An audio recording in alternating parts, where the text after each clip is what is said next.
জাতীয় নাগরিক পার্টি এনসিপির মুখ্য সমন্বয়ক নাসিরুদ্দিন পাটোয়ারি সরকারের 4 গুরুত্বপূর্ণ মন্ত্রণালয় পরিবর্তনের দাবি জানিয়েছেন।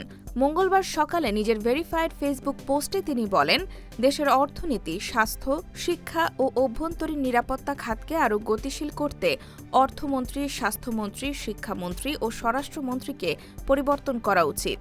তার এই পোস্টটি কয়েক ঘণ্টার মধ্যে সামাজিক যোগাযোগ মাধ্যমে ব্যাপক আলোচনার জন্ম দেয়। একই সময় পোস্টটিতে প্রায় 30,000 রিঅ্যাকশন এবং 1,700-র বেশি মন্তব্য পড়ে। এর আগের দিন বন্যা পরিস্থিতির মধ্যে এইচএসসি ও আলিম পরীক্ষা আয়োজনের সমালোচনাও করেন তিনি।